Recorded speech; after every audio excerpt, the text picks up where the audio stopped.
Bonjour à toutes et à tous. Nicolas Tricard, je suis le chef d'agence pour l'OPP BTP Centre-Ouest, Limousin, Poitou-Charentes, dont le siège est basé à Limoges. Donc, comme vous l'avez souligné, Président, nous sommes particulièrement heureux et fiers de vous accueillir cet après-midi en préambule des 33e Journées nationales de santé au travail dans le BTP. Le thème de ce congrès est, cette année, santé, prévention de la pénibilité et parcours professionnel. Alors oui, vous avez bien entendu, pénibilité. L'actualité sur cette notion est brûlante. En effet, la mission Siru-Guo a remis hier ses conclusions au Premier ministre et nous attendons les décisions du gouvernement quant à l'application de la loi. Et dans ce contexte encore incertain, l'AMCO BTP et l'OPP BTP ont souhaité vous inviter à cette réunion pour parler prévention et pour voir avec vous qu'amélioration des conditions de travail rime avec performance économique de l'entreprise.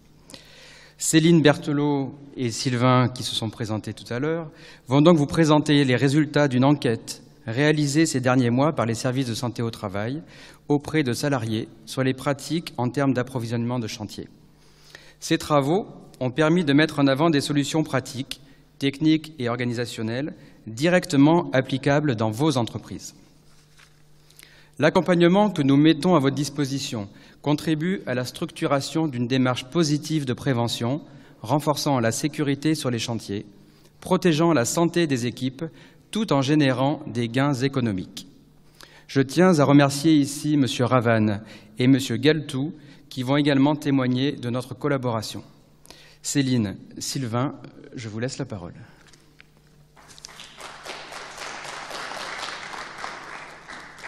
On a choisi un thème, pas au hasard, les approvisionnements, et de discuter avec vous des enjeux des approvisionnements pour l'entreprise. Donc comment on en est arrivé à choisir ce thème-là? Je pense que c'est intéressant qu'on prenne 2 minutes pour resituer cette action. Donc moi je travaille dans un service de santé au travail, et comme tous les services de santé au travail, on a des missions particulières qui sont définies. Donc on en a 2 notamment, qui sont de conduire des actions de santé au travail pour préserver la santé des travailleurs et de conseiller les employeurs et les travailleurs sur les mesures nécessaires afin d'éviter ou de diminuer les risques professionnels, toujours dans l'objectif d'améliorer les conditions de travail. Donc c'est 2 missions ambitieuses, sauf que pour pouvoir le faire, il nous faut avoir un retour de la réalité du terrain. Donc on est amené à aller voir les entreprises, à aller sur les chantiers. Et assez rapidement, on se rend compte que les approvisionnements, c'est quelque chose d'incontournable sur vos chantiers et que finalement, elles concernent aussi tous les métiers. Enfin, de nombreux métiers, que les entreprises soient toutes petites ou plus importantes en nombre de salariés. Sauf qu'en allant sur les chantiers, on n'a pas forcément toutes les informations sur cette thématique-là. On va voir comment se passe l'approvisionnement, mais finalement, il y a des données qu'on ne va pas avoir concrètement quand on va y aller. Donc on s'est dit, avec l'équipe pluridisciplinaire de l'AMCO, on s'est dit comment on peut faire pour en savoir plus sur ces phases-là. Et là, nous, on a une ressource intéressante dans le service, c'est-à-dire qu'on voit des salariés tous les jours qui viennent dans nos bureaux.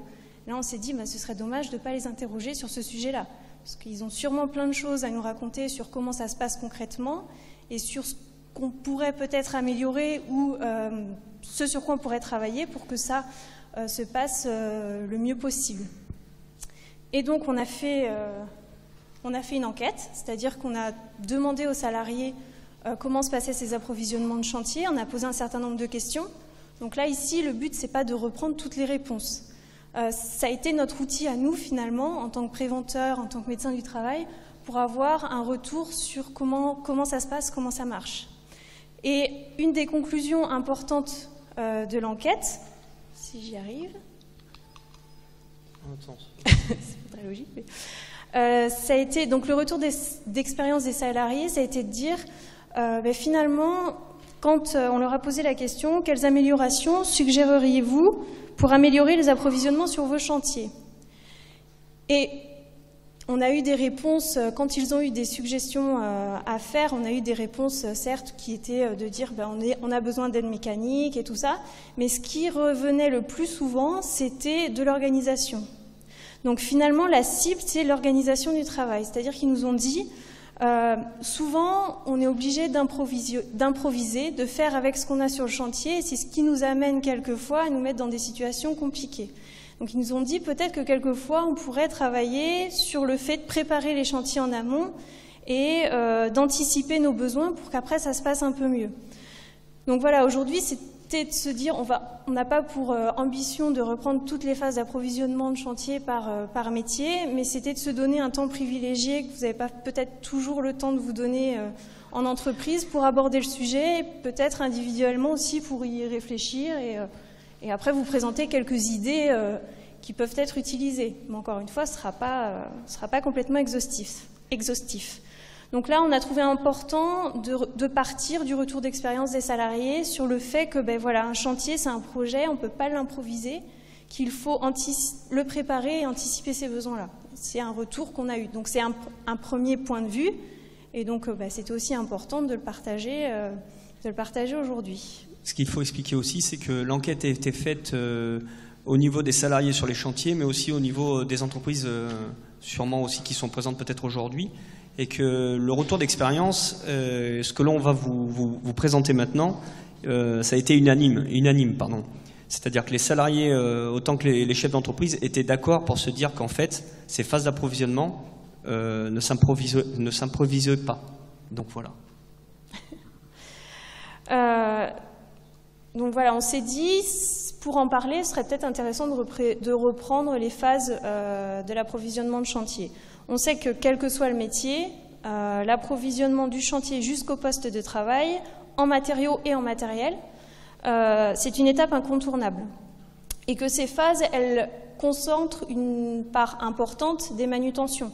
Elles sont mécaniques quand on a le matériel nécessaire au bon endroit, et aussi manuelles quand on ne peut pas techniquement le faire autrement, ou quand on n'a pas forcément ce qu'il faut au bon moment.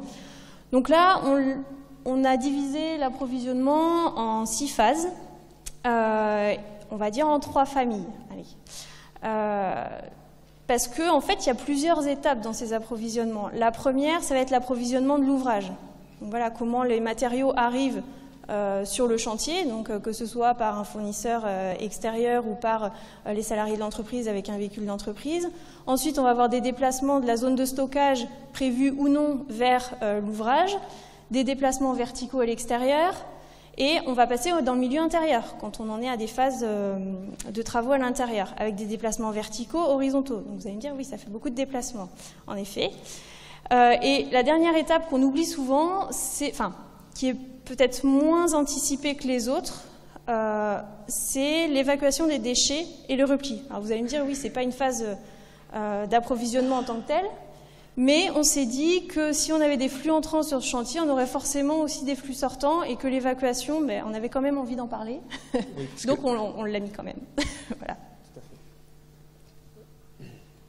Ce qu'on peut dire, c'est que souvent, tout ce qui va se trouver à l'extérieur des chantiers, donc sur la première grande famille dont vous a présenté Céline, qui est les déplacements horizontaux et verticaux à l'extérieur, ça, ce vont être des phases qui vont être bien gérées par les entreprises, puisqu'elles concernent souvent du colisage ou des matériaux ou du matériel qui pèsent et qui pèsent lourd. Donc les entreprises, sur ces phases-là, elles sont équipées parce qu'elles savent que des hommes ne vont pas pouvoir porter ça à la main. En revanche, tout ce qui va concerner la deuxième phase et la deuxième famille et la troisième famille, là on a un peu plus de problématiques au niveau des organisations sur les chantiers pour voir des aides à la manutention, de l'organisation et de la technique. Donc c'est aussi aujourd'hui pour essayer de vous faire réfléchir sur ces phases-là qui sont très importantes sur les flux entrants et sortants des chantiers, mais aussi à l'intérieur du chantier. C'est pas parce que la camelote est arrivée sur les aires de stockage ou à l'extérieur du chantier qu'elle est finie d'approvisionner. Et c'est exactement la même chose pour les déchets. C'est pas parce qu'on met des grosses bennes, des bennes de 6 mètres cubes, 20 mètres cubes, de DIB, de gravats sur les chantiers, qu'on peut dire qu'on a géré les déchets. Non, il va falloir aussi réfléchir à l'organisation de l'approvisionnement de ces déchets de l'intérieur vers l'extérieur. Voilà. Donc pour la première partie, la première grande famille, on est sur l'approvisionnement de l'ouvrage. Donc il est certain qu'il faut toujours réfléchir en amont, mais ça les entreprises arrivent encore à bien gérer cette part-là. La planification en amont des livraisons de chantier. Alors les livraisons de chantier, il peut en exister deux sortes, celles que vous avez avec vos fournisseurs. Dans ces cas-là, elle est souvent bien prise en compte puisque les matériaux sont acheminés avec des camions crus. Donc on ne trouve pas trop, généralement pas de problème sur ces phases-là. Reste encore à savoir où c'est que ça va arriver et quand c'est que ça va arriver sur le chantier pour que vos équipes soient équipées pour réceptionner les matériaux. La deuxième phase de planification, c'est lorsque la livraison se fait depuis votre dépôt. Alors là déjà ça reste un peu plus compliqué puisque souvent c'est chargé au dépôt avec un chargeur ou un manuscopique ou des aides à la manutention sur des plateaux 3,5 tonnes ou autres camions de livraison. Mais le plus dommageable, je dirais, c'est lorsque ça va arriver sur le chantier, on voit des situations un peu plus archaïques, où là les salariés sont un peu sur du système D, je dirais, et il va falloir qu'ils déchargent les matériaux à la main ou avec des choses des fois qui sont un peu dangereuses et qui vont fatiguer un peu plus les salariés. Le deuxième point sur les approvisionnements de l'ouvrage, on parle surtout des aires de stockage. Donc organiser, planifier les aires de stockage en définissant la surface en mètres carrés pour stocker vos matériaux, mais aussi en la planifiant dans le temps. Parce qu'en regardant les chantiers, on se rend compte souvent que ces aires de stockage sont présentes au début, mais au fur et à mesure, elles se dégradent, comme le temps, donc elles se dégradent, où donc les aires sont réduites, où elles sont détériorées, les sols sont instables, et voilà, donc après c'est un peu l'anarchie sur le chantier, les voies de circulation en pâtissent, et l'organisation aussi, l'organisation générale du chantier aussi. Sur les approvisionnements de l'ouvrage, il faut aussi préparer le chantier au dépôt ou sur le chantier, mais avec de la préparation, je dirais, du montage ou de la préfabrication. Aujourd'hui, dès qu'on peut préfabriquer des poutres en béton ou des poteaux, c'est toujours après plus facile pour les livrer jusqu'à l'ouvrage définitif, puisque là, on aura des aides à la manutention comme des grues ou des chariots élévateurs pour les approvisionner. Donc ça va limiter aussi les approvisionnements et les déplacements des salariés sur le chantier. Le montage de charpente, alors comme on l'a sur la photo, hein, on aimerait voir cette photo un peu plus souvent, celle qui est sur votre gauche. Ces montages de charpente aussi limitent ces phases-là d'approvisionnement. Et il existe aussi aujourd'hui d'autres systèmes pour faire de la préfabrication ou du montage en usine au niveau électrique sur des montages de gaines ou des pieuvres qui pourraient être réfléchis en amont pour éviter la manutention sur les chantiers. Je note aussi qu'il est présent sur la photo, une photo d'une brouette motorisée, brouette avec 3 roues, qui peuvent aussi être des aides précieuses, parce que sur les chantiers, c'est pas parce qu'on a fini de faire le mortier que le travail est fini. Il faut aussi l'approvisionner jusqu'à l'ouvrage, jusqu'au pied du mur. Et là, il existe aussi des choses qui sont très simples et qui faciliteront la vie de vos salariés et qui les permettront d'améliorer leurs conditions de travail. Alors une fois que les matériaux et le matériel est arrivé sur le chantier, ben forcément c'est pas fini, c'est même que le début. La deuxième phase, ça va être de reprendre les matériaux qui ont été disposés sur les aires de stockage. Donc là je dis aire de stockage, mais ça veut dire que s'il y a aire de stockage, c'est-à-dire qu'il y a un endroit qui a été prévu en particulier, ce qui n'est pas toujours le cas, parce que quelquefois il faut faire aussi avec les contraintes du chantier et ça peut être aussi dans un temps réduit. Donc s'il a été possible d'en prévoir une, c'est l'idéal. Bien positionné, c'est encore mieux. Si ça peut être pas trop loin des zones de travail, c'est pas mal. Ça signifie aussi que les chars, il va falloir les manutentionner et donc prévoir des aides à la manutention particulières. Donc là, on a une photo, on retrouve assez souvent tout ce qui est élévateur sur les chantiers, et ça c'est vrai pour... ça peut être un moyen de manutention utilisé par plusieurs métiers. Après, il y a des aides aussi spécifiques. Mais là, c'est pareil, on ne va pas pouvoir l'avoir au bon endroit au bon moment si on ne l'a pas un minimum anticipé. Après, il y a d'autres aides intermédiaires qui sont de plus petit calibre, on va dire. Par exemple, les brouettes motorisées dont tu parlais. Donc là, on ne va pas être exhaustif sur le nombre d'aides mécaniques disponibles, mais néanmoins, c'est une étape importante. Et là, comme le disait Sylvain, la plupart du temps, ça a été plutôt bien pensé, parce que sinon, on est vite bloqué sur le chantier. Voilà. Les déplacements verticaux à l'extérieur. Donc là aussi, aujourd'hui, le dispositif du matériel est important. Livré au bon moment, au bon endroit, il existe toutes sortes. Il y a des lève-matériaux, des poulies, des treuils. Mais faut-il encore qu'ils soient disponibles et en état. Mais je vous rassure que ça facilite quand même bien la vie des salariés sur le chantier. Il faut aussi prévoir les accès à l'extérieur qui vont distribuer les étages. On voit aujourd'hui se démocratiser des tours escaliers qui facilitent bien les approvisionnements, surtout lorsqu'on a des seaux à porter, des palettes, des choses comme ça. Il vaut mieux les transporter et les acheminer vers le bâtiment par ces innovations, enfin au moins ces escaliers qui sont prévus que par un échafaudage avec des trappes-échelles. Ça, c'est incontestable et les salariés sont tous d'accord. De plus, aujourd'hui, l'échafaudage a fait beaucoup de progrès et des fois, pour peu d'argent en plus, on peut peut-être se payer des escaliers annexes et éviter justement sur les métiers de façadier, peintre à l'extérieur des bâtiments, tous les gens qui vont faire de l'isolation par l'extérieur, qui aujourd'hui beaucoup de bâtiments se construisent avec des ITE, va leur faciliter leur accès au travail et leur poste de travail. Parce que travailler toute la journée sur des échafaudages avec des trappes et échelles, c'est pas la même chose que lorsqu'on a une petite tour escalier pour approvisionner au bout de l'échafaudage. Donc ça, nous avons mis à disposition cet après-midi sur le chantier un exemple d'échafaudage qui peut être monté, qui est très pratique et qui, au niveau des coûts, n'est pas beaucoup plus cher qu'un échafaudage standard et qui facilitera la vie de vos salariés. J'en suis sûr et j'en suis convaincu. Aujourd'hui, sur ces phases-là, certaines entreprises travaillent notamment aussi sur de l'organisation, pas que sur de la technique. C'est-à-dire qu'ils pensent en amont à faire appel à des gens qui sont spécialisés. Je pense notamment, et c'est arrivé dans certaines entreprises de la région, de travailler avec des déménageurs qui sont équipés justement d'engins de levage pour approvisionner et dispatcher les charges lourdes dans les bâtiments d'étage en étage. Et ça, je pense que c'est une bonne chose qui devrait aujourd'hui se démocratiser dans le métier du BTP. Voilà. Donc là, on a vu tous les déplacements en milieu, on va dire à l'extérieur.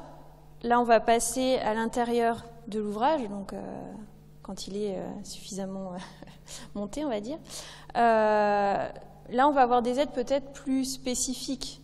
Donc là, c'est pareil ce que disait Sylvain tout à l'heure. Quelquefois, on va se rendre compte que tout ce qui est approvisionnement à l'extérieur, ça a été relativement pensé, et peut-être un peu moins dans certaines situations quand on passe à l'intérieur. Bon, là, vous avez des exemples comme le diable monte-escalier. Donc là, c'est pareil, c'est un peu particulier, mais qui permettent de passer les escaliers dans de bonnes conditions et de manutentionner les matériaux et le matériel de manière un peu, on va dire, simplifiée. Après, on a des aides spécifiques pour certains métiers, tout ce qui est lève-chauffe-eau, par exemple. Donc là, c'est vraiment particulier. Il y a plein d'autres exemples. Sylvain, on parlait du lift-glace, par exemple, sur certains chantiers, quand il y a des atriums ou des mezzanines. Donc là, c'est pareil, on pourrait en faire la liste, on pourrait y passer toute la journée. Mais voilà, on trouvait important d'accentuer aussi les phases d'approvisionnement en milieu intérieur. On se rapproche vers le poste de travail, mais ça fait partie à part entière des approvisionnements. Et c'est vrai que si ces phases-là, elles n'ont pas été anticipées, on se retrouve avec des manutentions, pour le coup, manuelles. Et bon, là, ça peut avoir des conséquences sur long terme qui sont néfastes pour la santé, forcément. Mais voilà, ça nous semblait important d'accentuer sur ces phases-là aussi. Oui, aussi les déplacements horizontaux, donc à l'intérieur du bâtiment. Autant à l'extérieur, on voit fleurir des aires de stockage et des plans de circulation qui sont à peu près conformes ou acceptables, je dirais, pour organiser les approvisionnements vers l'intérieur du bâtiment. Autant à l'intérieur, Aujourd'hui, c'est très rare de voir des chantiers organisés. On vous a mis quelques exemples. Donc prévoir des aides mécanisées spécifiques. Donc sur la photo de gauche, on voit ici des chariots pour transporter des plaques de placo, des fenêtres, des pinces pour transporter des rouleaux de solier, ou encore des ventouses, par exemple, des ventouses pour porter des vitres. Mais il est aussi important de penser à l'organisation, parce que la technique, c'est toujours très simple de réfléchir sur la technique. Il existe un tas de moyens, mais l'organisation est une part incontournable des manutentions. Et je pense qu'aujourd'hui, organiser à l'intérieur les circulations et les zones tampons pour le stockage est très productif pour améliorer les conditions de travail et les chantiers. Cela permet aussi d'éviter de voir fleurir un peu des petites déchetteries, des micro-déchetteries qui au bout d'un moment grossissent au fur et à mesure du chantier. Et à la fin, on pose des questions aux ouvriers et plus personne n'est concerné, se sent concerné par ce stock un peu néfaste. Donc voilà, donc ça serait intéressant de voir ça aussi aujourd'hui sur nos chantiers du BTP. Et puis je pense que aussi prévoir bien sûr un effectif de salariés, c'est incontournable, parce que de temps en temps on voit du personnel qui porte seul des choses encombrantes sur les chantiers, voire lourdes, tout simplement parce que l'effectif n'a pas été mis en place en face.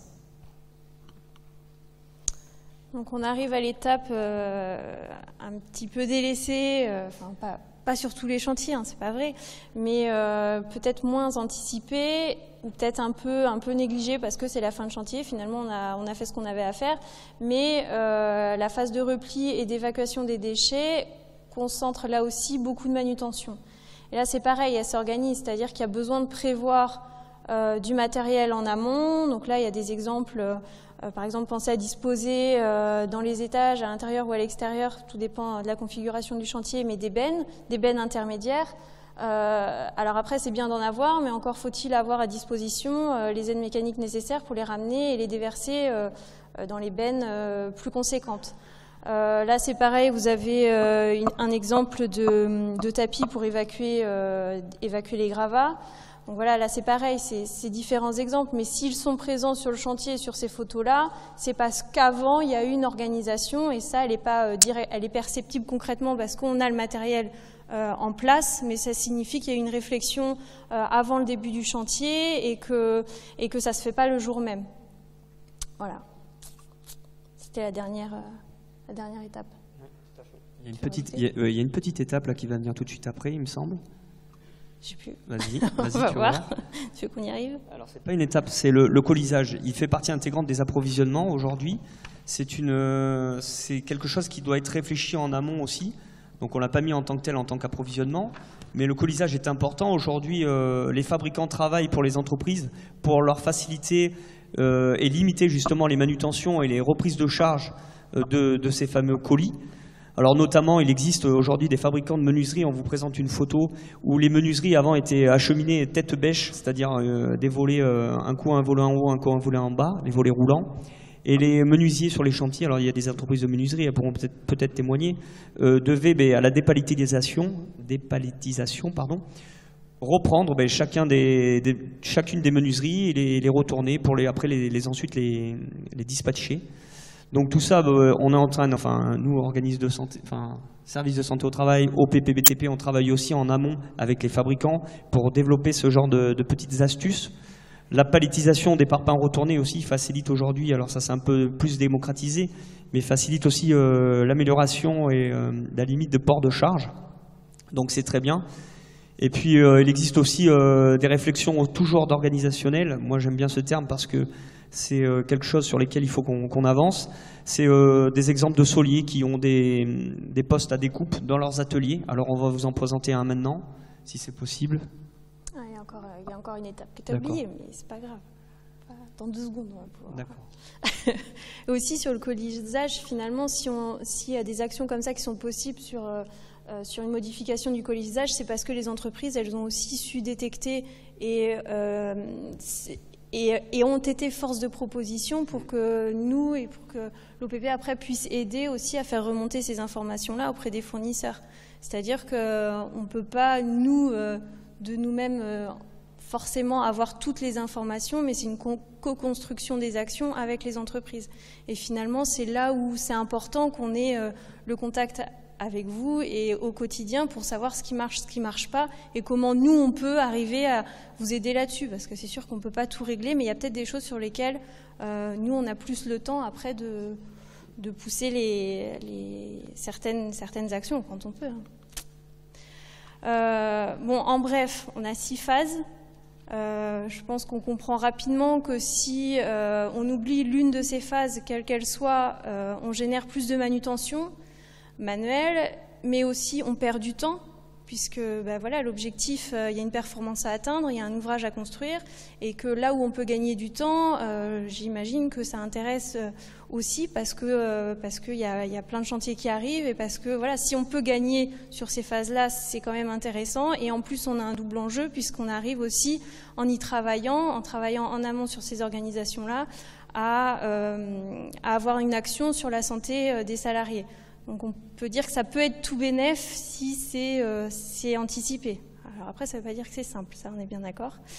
Mais il y a un certain nombre d'étapes qu'on retrouve, et quel que soit le chantier, que ce soit, enfin on en a parlé, que ce soit prévoir les aires de stockage, ça peut être envisagé, mais ça faut que ce soit en amont, parce qu'une fois que tout le monde est sur le chantier, tout le monde pose là où il peut, et là ce sera plus possible de gérer.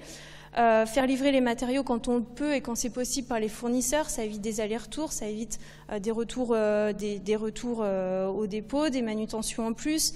Voilà, créer les aires de stockage, délimiter des aires de circulation quand on le peut, ça permet aussi de maintenir en ordre le chantier, d'éviter d'autres risques, que ce soit les risques de chute par exemple.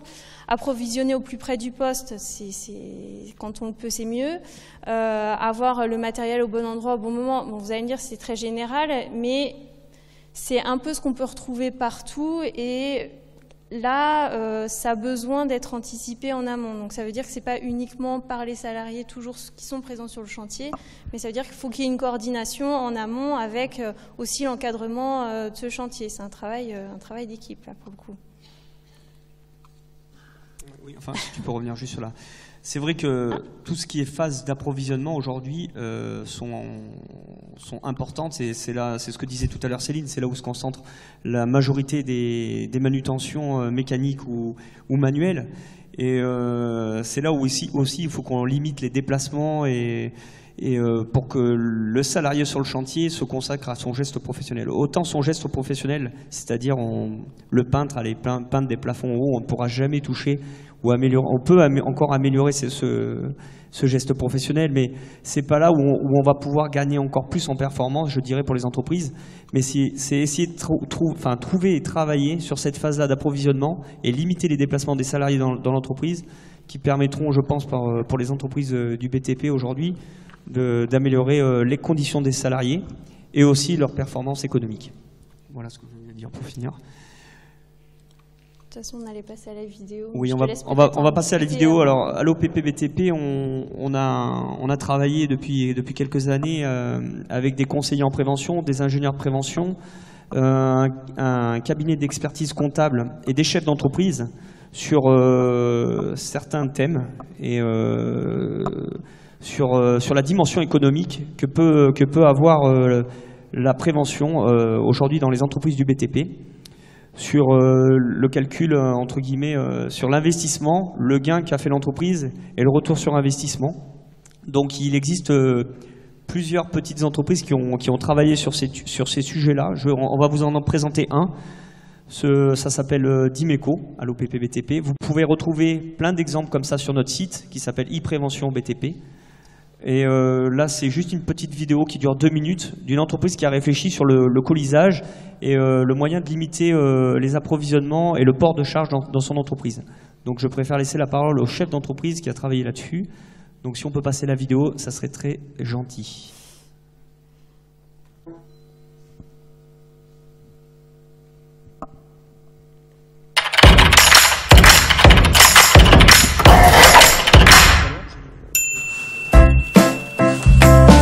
L'entreprise Denis Rimbaud est spécialisée dans les travaux de peinture, décoration et tout ce qui concerne la pose des revêtements de sol.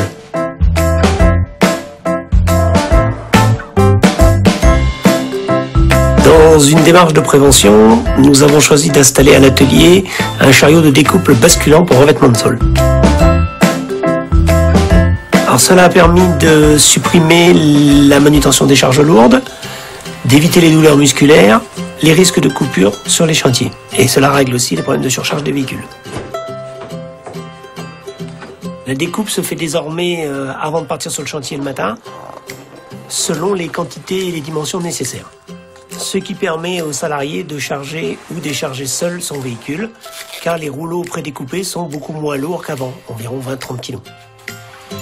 Ça a été pour nous un vrai facteur d'amélioration, amélioration des conditions de travail et de l'organisation de l'activité.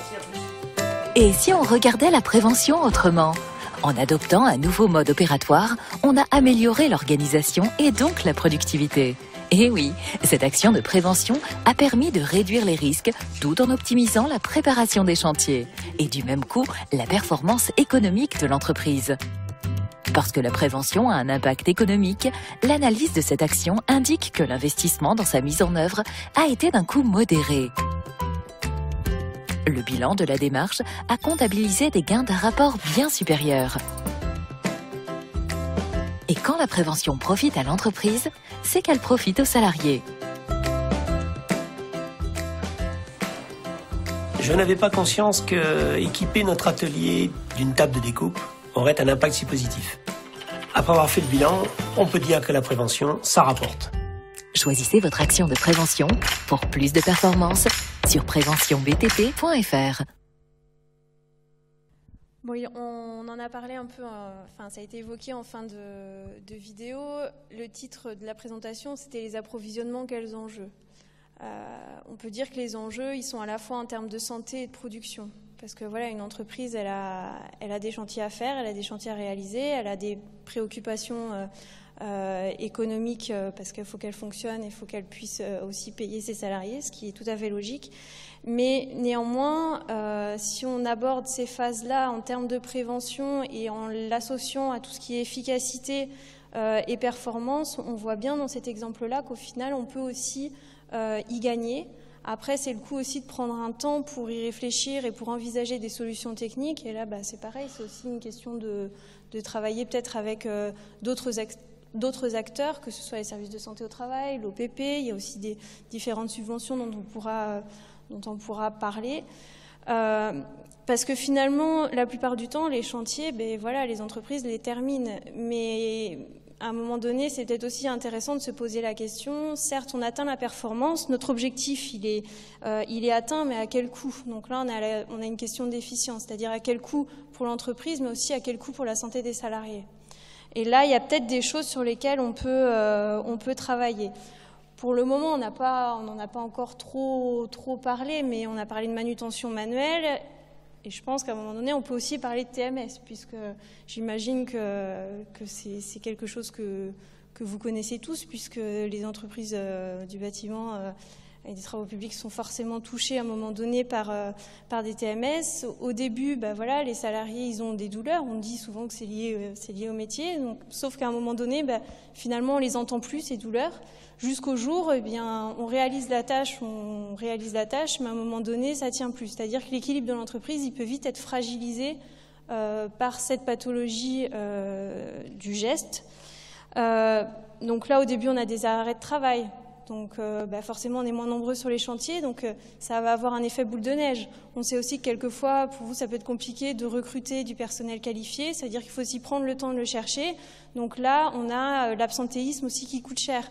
L'accident de travail peut à un moment donné aussi se transformer en maladie professionnelle, en inaptitude, et donc là c'est pareil, il va y avoir des coûts directs, mais aussi des coûts indirects, des coûts cachés. Et on dit qu'on est au minimum 3 fois les coûts directs, et encore c'est le minimum de chez minimum, puisque ça peut s'envoler. Après, chaque cas est unique, donc là il y a vraiment des enjeux de santé, mais aussi des enjeux économiques, puisque les coûts cachés, quelquefois c'est difficile de les lister, mais bon, si on prenait le temps à chaque fois peut-être d'essayer de les estimer, ça voilà, je pense qu'il y a un intérêt de se préoccuper de tout ça, et j'imagine que c'est aussi la préoccupation de beaucoup d'entreprises et que petit à petit ça évolue, mais voilà, c'est aussi de prendre le temps de le faire et de s'adresser à différents acteurs peut-être pour être aidé sur ces thématiques-là. Donc là, il y a un enjeu économique, commercial, un enjeu de qualité aussi, parce que moins on est nombreux sur les chantiers, plus on va vite, et peut-être que quelquefois, on ne peut pas tout faire comme on l'aurait voulu. Il y a aussi l'image, l'attractivité des métiers qui peut pâtir de ces pathologies-là. Et voilà. Donc là, la liste, c'est pareil, on pourra en parler pendant un certain temps. Mais bon, après, il ne faut pas dramatiser. Il y a des actions possibles à mener. Alors, les actions concrètes, voilà. Les actions concrètes, bien sûr, elles passent aussi par l'aide à l'évaluation du document unique, que ce soit l'AMCO BTP ou l'OPP BTP. Nous sommes là pour vous aider à travailler sur ce document-là, qui est pour nous un document important car il sert à faire un premier diagnostic dans l'entreprise sur l'organisation de travailler, la technique qui est mise en place dans l'entreprise, et les formations de vos salariés, qui est aussi importante. On en a peu parlé pour les approvisionnements, mais c'est très important. Travailler aussi avec nos services, avec un accompagnement individualisé, notamment pour travailler sur l'aspect organisationnel des chantiers et des approvisionnements qui vont avoir un impact direct au niveau des TMS, comme tu en parlais Céline, et aussi au niveau de la performance économique. Et puis, est-ce que tu peux remettre juste la diapositive? Parce que là, on est sur les enjeux. Je sais pas. Voilà, merci. Et puis aussi des subventions. Aujourd'hui, il existe des aides financières. Alors, on en a une à l'OPP-BTP. Je ne vais pas déflorer le sujet puisque c'est le sujet que l'on abordera tout à l'heure avec le témoignage d'une entreprise. Donc, il existe aussi des subventions. Donc, je vous les laisserai découvrir tout à l'heure. Comme ça, vous resterez après le chantier, bien sûr, pour écouter ce qu'on a à vous dire sur les aides financières. Donc, tout ça, c'est disponible. On peut vous aider à le mettre en place chez vous. Voilà, donc on reste à votre disposition. Je vais juste terminer en appelant peut-être Monsieur Ravan de l'entreprise Coderen, que je remercie déjà de son intervention. Il nous a fait la gentillesse de... C'est une entreprise du secteur qui travaille beaucoup. Enfin, moi, en tant que conseiller, j'ai l'impression que c'est une entreprise qui travaille beaucoup sur cette thématique. Et c'est quelqu'un qui trouve un intérêt... donc j'aimerais bien qu'il témoigne et qu'il nous explique un peu ce qu'il a mis en place. Voilà. Et après, on laissera 5 minutes d'échange si vous souhaitez si vous avez des questions. Monsieur Ravan. Oui, merci. Bonjour. Donc Alain Ravan, entreprise Coderen, une entreprise de maçonnerie à Limoges. Nous sommes 10. Quand M. Diez m'a demandé si je voulais intervenir, j'ai répondu favorablement. Après, je prétends pas être... on n'est ni exemplaire ni révolutionnaire dans ce qu'on fait, faut pas exagérer. Sur les manutentions, alors c'est vrai que c'est une problématique qui m'a toujours intéressé parce que j'étais salarié avant d'être patron déjà, ça joue. Et il y a quelques années, à une époque où j'avais un peu plus les moyens d'investir, plus l'envie, et où mon banquier était moins frileux aussi, bref, je me suis lancé sur les conseils, avec les conseils de l'OPP-BTP et les aides financières de la CARSAT à l'époque, de la Cramco, ça s'appelait. Et puis on s'est petit à petit équipé de petits moyens de manutention. Parce que nous faisons donc de la maçonnerie, essentiellement de la rénovation, et beaucoup en ville, beaucoup à Limoges. Donc on n'a pas forcément besoin d'approvisionner des grosses choses, mais à coup de 50 kilos par-ci, 50 kilos par-là, ça va très très vite. Et quand on travaille quand on fait un dallage dans une cave, qu'il faut sortir la terre, ça passe au seau par le soupirail ou par l'escalier, c'est crevant, c'est pénible, ça prend beaucoup de temps. Ou quand on travaille dans le jardin d'une mamie, qu'il faut faire le tour de la maison. Enfin bref, il y a beaucoup de petites manutentions, mais très répétées, et puis rarement 2 fois de suite la même chose en plus. Bref, les exemples, ceux dans quoi nous avons investi, alors ça c'était une idée de l'OPP. J'avais acheté des brouettes électriques. Alors ça avait fait beaucoup rigoler, à commencer par l'entreprise, par les gars de l'entreprise. Et alors, c'était pas tout à fait l'exemple, la photo qui était à l'écran tout à l'heure. Je sais pas si elle était motorisée, cette brouette. Je crois que c'est une brouette avec une aide pour la basculer. Alors, je suis un petit peu plus sceptique là-dessus. Mais bref, j'avais acheté 2 brouettes avec un moteur électrique. Comme il y a maintenant plein de vélos à assistance électrique, c'était le même principe. Un moteur électrique dans la roue. Et quand on se rend compte qu'une brouette, ce qui est pénible, c'est pas de la lever, c'est de la faire avancer. Dès qu'il y a un obstacle, dès que ça grimpe, c'est vraiment crevant, c'est fatigant. On peut même se faire mal si ça bute, hein, par exemple, sur un obstacle. Et donc, ces brouettes électriques, c'était génial. C'était vraiment génial, ce truc-là. Ça avalait les côtes. La batterie tenait 2 jours en s'en servant de façon assez intensive. Et puis malheureusement, je pense que le fabricant, il n'a pas trouvé son marché ou il s'en est désintéressé. Il y avait un truc qui était fragile là-dedans, c'était la commande. Le bouton pour commander, pour que ça avance, quoi, le moteur, la batterie, la caisse, tout ça, c'était nickel. Ça tient encore d'ailleurs. Hein. Ça fait pas loin de 10 ans. Ça tient encore, mais ça sert plus parce qu'il n'y a plus la commande. Donc voilà, s'il y a un fabricant de brouettes ici qui veut reprendre le brevet, là, je pense qu'il y aurait quelque chose à faire.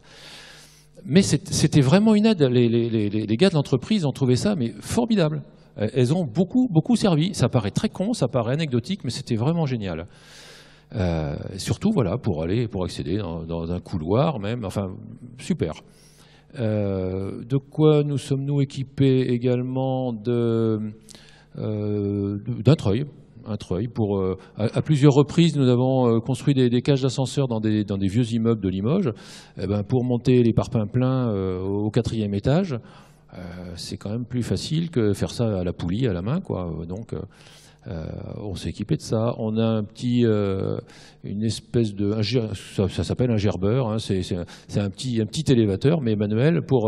Alors ça peut servir à approvisionner, mais aussi à mettre en place soit des pierres, soit des linteaux métalliques, des trucs qui peuvent peser, je dirais, que 100 kilos. 100 kilos, on pourrait avoir tendance à le prendre à aller à 2, 3 ou 4. Et en fait, c'est pas du tout facile, c'est vachement dangereux. Quand vous avez un machin qui le prend, qui le lève en place, ça facilite grandement le travail. On a vu aussi tout à l'heure une illustration sur une bande transporteuse, un tapis roulant. Et ça aussi, alors là, ça a été un super investissement, ce truc. J'ai vu qu'il y en avait un qui était sur l'esplanade devant, là. On s'est équipé d'un truc un petit peu semblable, alors plus léger, très concrètement, ce que nous avons, alors qui commence à dater maintenant, mais d'une robustesse à toute épreuve. C'est une structure en aluminium, ça pèse 70 kg, 4,50 m de long. Et ce machin, il a trimballé des tonnes. Il a vraiment trimballé des tonnes de matériaux. C'est vraiment formidable. Franchement, c'est vraiment formidable. Et ça fait pas de bruit, parce que les engins motorisés à moteur thermique, ça fait du bruit, c'est pénible. Et des gaz d'échappement, bande transporteuse, c'est en silence, ça fonctionne. Quoi d'autre encore? Une grue. Alors là, c'est un petit peu plus particulier. On s'est équipé d'une petite grue automotrice, pas pour lever de grosses charges, comme disaient M. Diez et Céline. Les approvisionnements, enfin le truc qui pèse 1,5 tonnes, on le fait livrer, voilà, c'est pas très compliqué. Mais ce qui pèse 40, 50 ou 80 kilos, mais qu'il faut monter au 3e étage, éventuellement sur la façade arrière, on peut le faire à la main. Mais bon, là, on a pris une petite grue qui n'a pas des capacités considérables, mais qui peut emmener un poids de 100 kilos à 25 mètres, quoi. Et ça, c'est aussi vraiment formidable. On a fait il n'y a pas très longtemps un chantier en centre-ville, dans un hôtel qu'on a restructuré, où on a tout approvisionné comme ça, par les fenêtres. Parce que la façade n'est pas directement sur la rue en plus, hein, c'était en recul. Donc les évacuations de déchets et les approvisionnements avec une benne, ça allait directement, les évacuations, ça allait directement du niveau par la fenêtre jusqu'à la benne sur la chaussée, et les approvisionnements de matériaux, y compris pour les autres corps d'État, on a tout passé également par la fenêtre dans l'autre sens. Voilà, à coup des petits poids à chaque fois, hein, c'est pas des charges lourdes. Quoi d'autre encore pour essayer d'améliorer? Il nous reste encore beaucoup de manutention manuelle, hein, malgré tout. Hein.